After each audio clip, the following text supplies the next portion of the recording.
So, I was human trafficked and stalked the entire time I was in this Child Protective Services case, which was an illegal CPS case.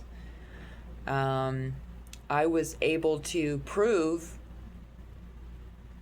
that I was being stalked. I was able to get a case opened with a number and everything. It literally says stalking and harassment from family. I already proved in multiple ways that I was being stalked and trafficked by my family. My son, and the fact that I don't know who his father is or what his name is, and I've never met him, that alone is a pretty blatant indication that something was wrong. And the entire family court and child protective services system completely ignored me the entire time. By law, they should have been required to either help me with the domestic violence, stalking, and trafficking ordeal, or to help me with housing or other services. They chose to be like little children and decide not to do any of that. I made myself available. I made sure that I had a phone this entire time, even though my phones are all cloned and hacked, and all my accounts are hacked, and nothing is private, not even my pictures. Even the pictures I take on my phones are supposed to be sold. And again, the only times that I went without a phone were when they were stolen and I was being held hostage temporarily. I never went without a phone longer than maybe 6 weeks. And it wasn't 6 weeks over and over again. It was like 6 weeks that year.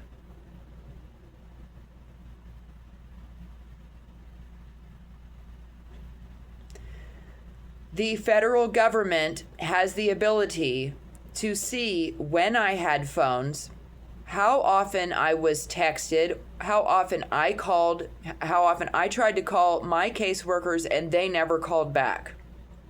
Federal agents will be able to see how many times I texted my caseworker and that she ignored me for a fucking year. You can clearly see that she only texts me occasionally to find out whether or not my phone is shut off. She's occasionally texting to find out whether or not I fell off the planet yet, whether or not I got killed yet. And the moment that I don't text back, that's when they jump on this bandwagon to say that I'm being irresponsible because I don't have a phone. Even though I'm not the one who has my kid, you guys have my kid, okay? And you haven't let me see him in years. I'm not even a parental figure at the moment. So, and you're not ever trying to get a hold of me. So I'm not sure why the fuck you're so obsessed with whether or not I have or had a phone. Now, all of those people who are, and everyone involved who are going to be watching these videos and who are watching these videos right now probably think that it's funny. They all actually think that they're going to get away with all of this. But I'm here to tell you all that you actually go the fuck to prison. Your assets are seized. You lose everything. Your homes, everything. So I've literally been out here and from morning until night, terrified for my son who was abducted by these people. They have put me through more trauma and torture in my life during the last 3 years of this weird human trafficking CPS case than ever before in my entire life. I've survived a genocide out here, a secret genocide, and something called the Human Hunting Games and the Hunger Games. And as much as people would like to chalk it up to being a figment of my imagination, plenty of people are talking about it online and on YouTube. There's plenty of evidence. I even have medical evidence. I don't just have legal evidence. I have medical evidence as well, where I've had to go in and explain to nurses what was happening. And I'm probably going to have to do the same thing and let them know about what happened to my kid, because there doesn't seem to be anyone in the United States who I can take the concerns over my child's safety. So I've survived a great deal. I've survived extreme and intensive stalking and trafficking and homicide attempts against me. You wouldn't believe the harassment and the torture and the bullying and the stalking on an every fucking day basis.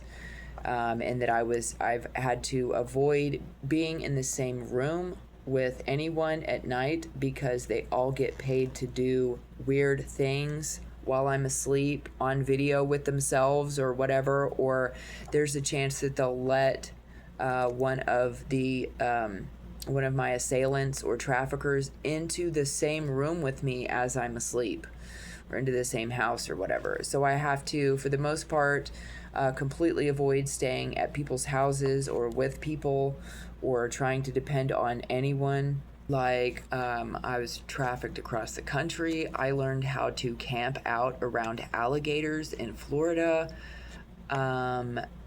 It's been horrible. And the entire time that I was put through that, it was because people were desperate to make sure that there would be no way that I would be able to regain custody of my son. I have just survived things and years worth of horrible trauma and torture and trafficking, so that I could be a mother to my son. And a lot of people just worked together to make sure that I would be made to look like I was just being this lazy, irresponsible, good-for-nothing mother who didn't care about her son. But I've been online yelling and screaming and crying about the situation that he's in every single fucking day for 3 years. I've been making these videos. I made an entire YouTube channel dedicated to raising awareness about my little boy who was abducted and kidnapped by child traffickers who weaponized Child Protective Services against me. And, you know, I was able to explain this to a deputy sheriff in Amarillo, Texas, and I saw the wheels actually turning. I saw that the lights were on. He completely acknowledged what I was saying. He understood everything that I was saying, and that there are a lot of people involved in my situation that are sick fucks who need to be brought to justice as fast as possible. It's a little overwhelming to me that I just survived something that the majority of human beings on this planet would not have survived. And I did that with all the knowledge that people plan on doing horrific things to my son and to my children. And as I've said before, that I've gone through all of this work and effort to break out of the slavery patterns that you guys conditioned me to, and to stay sober, to stay celibate, to stay safe and in good health, so that I could be a mother to my child. There are plenty of people who know how incredibly invested I am in my son. And a group of people just removed him from me illegally, unlawfully, They terminated my rights. That's what I mean by removing him from me. It was totally unnecessary. I've only been allowed to see my son twice in the last over 3 years. I swear to God that basically, I can't swear to God, but the women who work for Child Protective Services are so lazy. I'm telling you, the feds can see how many times I tried to call Child Protective Services and my my caseworker, and that they would ignore me. The feds can see that. So yeah, I'm playing it off really well, but it upsets me very much that I just went through not only this much work, but right before they put me through all this, they took my son away for 2.5 years, and I jumped through all of their hoops perfectly and got him back. And then they orchestrated these attacks against me again, and I had to run with him again. After speaking up to all these social workers and all these churches and all of these people, all these people who were supposed to be a therapist, and all these people, I told them all that unless specific things were taken care of, that my children and I would still be in danger, and that as soon as I got my kid back, that we were just going to be attacked again. And everyone around me was involved in Luciferian human trafficking. They think that murder and I guess all the people in those churches and the Celebrate Recovery and Child Protective Services and all that, they think that human trafficking and child trafficking is funny. They think that it's funny to be abusive to these people, that it's funny to traumatize us. So I just lived through years and years and years of the most intensive hell, that it was just so horrible. And people did their best to run me in the ground. I was poisoned over and over and over and over and over and over and over again until I just completely stopped accepting food and drinks from people. They just have people bully me, harass me. It has let up just slightly over this last week that they finally finalized abducting and kidnapping my son. I'm still going to need my kid back.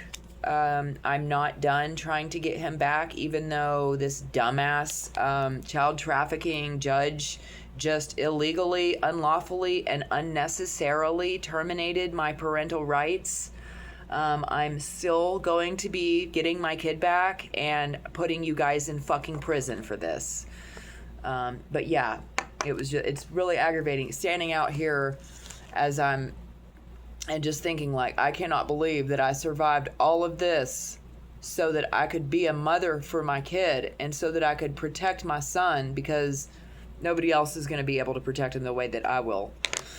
Even though, yeah, you guys perpetrated against us while he was with me, according to you, it doesn't change the fact that I'm still a safer and more loving and better parent than anyone else that you could put my son with. Most especially my Luciferian child sex trafficking family, who you did place him with. So yeah, I'm really frustrated. I really need to get some fucking weed and be smoking some fucking weed and just have weed on me all the time. I cannot afford to run out of it. So that is what's happened in this moment.